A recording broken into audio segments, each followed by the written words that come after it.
Start. Jack Dean asks, have you ever seen a ghost, Dacob?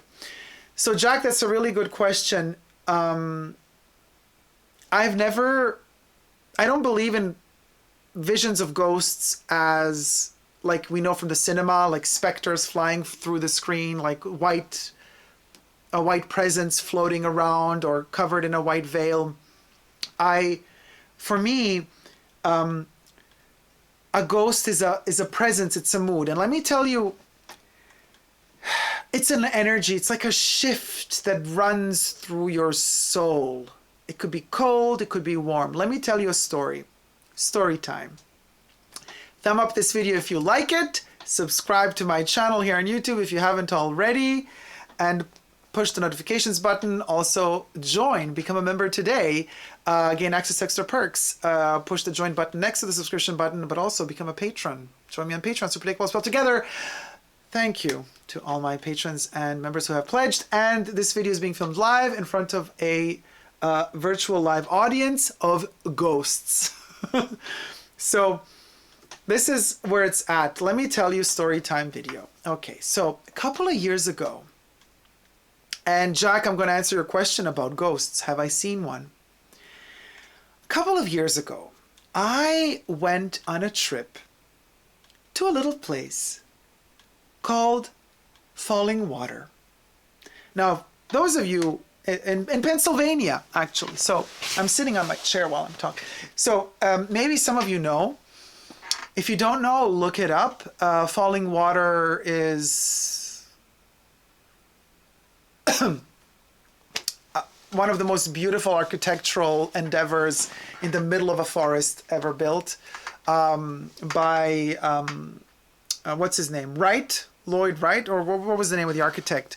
Really beautiful. But anyway, so this building still exists. It's protected. You can go visit it. It's in the middle of what's his name? Frank Lloyd Wright. Frank Lloyd Wright. You could go to visit it, and there's a guided tour. It's a beautiful house built on top of a little kind of river in the middle of a forest and mountain. And it was built for a family that owned several shopping department stores, Pennsylvania and roundabout. And that house, Falling Water, was built as their retreat for the weekend or for holidays. They would travel there with their cook, with their maid or maids, whatever, servants. It was a big, huge house. They even had a separate portion of the house. It's built in several levels because of the mountain.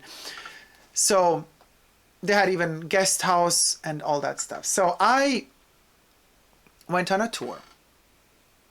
And I did not, usually when I do these kind of tours, there's two types of people that do tours, that go on tours. Like there's like, once you book a tour, there's a type of person that's going to do all their research. They're going to read every bit of trivia and books on that topic before they go on the trip. And then there's that other type of person, me, who's not going to want to read anything about it. I want to arrive to that place with the naivete of a newborn and just experience the mood and the vibe without knowing anything. And then take the energy I get, then I go home and then I do my research with that backdrop of the energy that I collected in that place. So I arrived to Falling Water.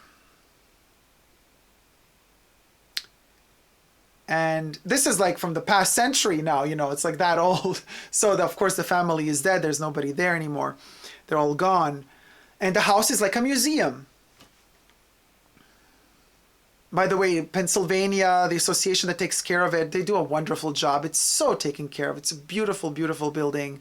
Kudos and congratulations to them. They have a wonderful, the people taking care of that building are really, really doing it with a lot of love. And there's also a beautiful restaurant right next to it. Well, anyway, all really beautiful. I even bought a recipe book, recipes, from the cook that cooked for the family that lived in Falling Water, that spent their holidays in Falling Water, or weekends in Falling Water.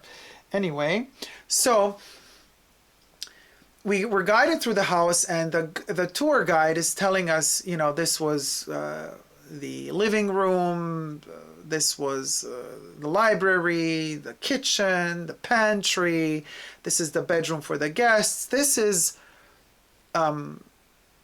the room where the husband would do business affairs, where the son would be living or staying. And then we enter into, we're going through a lot of different rooms.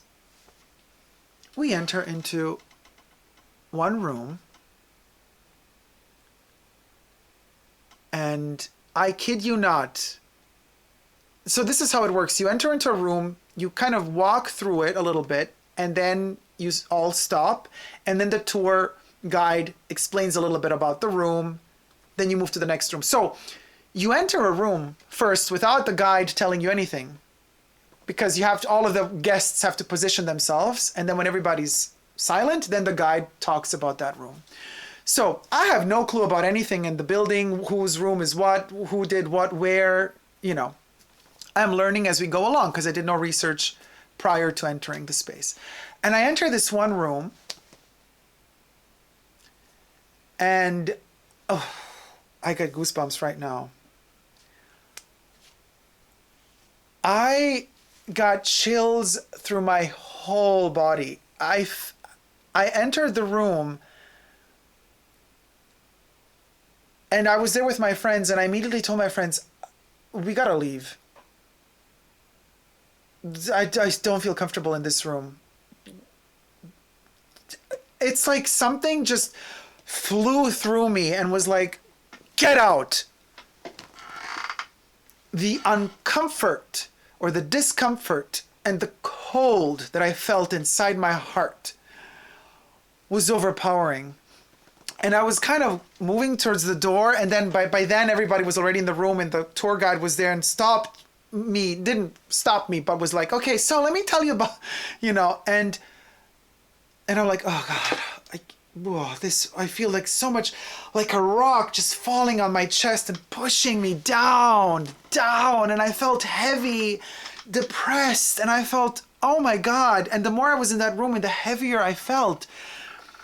And all of a sudden, the tour guide starts explaining that the wife of the man owning this building was kind of unhappy because, well, he was not so faithful all the time. She was very unhappy, and she committed suicide in that room.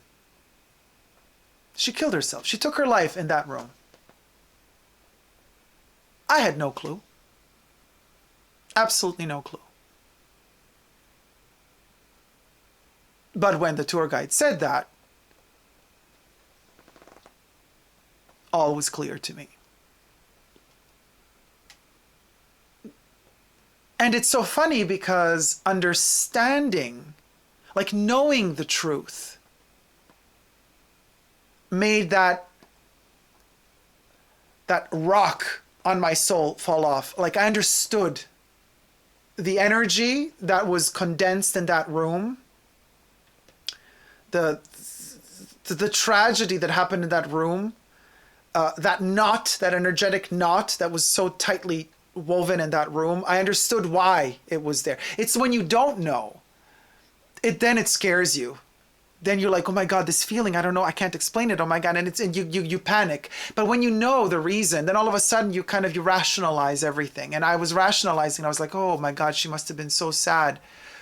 Okay, I feel for her. I'm so sorry. And I didn't start talking out loud to a spirit, but internally, in my soul and in my mind, I was communicating with her.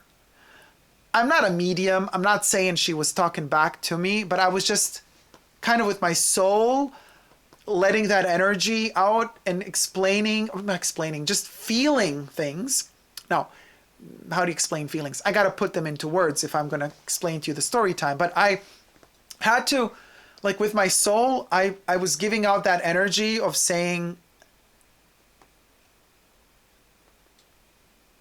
I feel for you.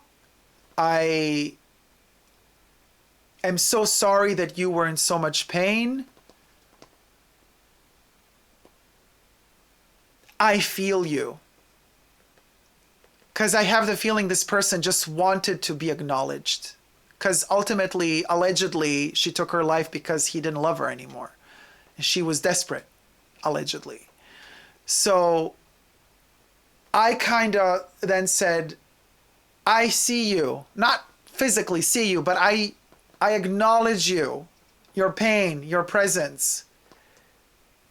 You are important. You are worth a lot. You are important.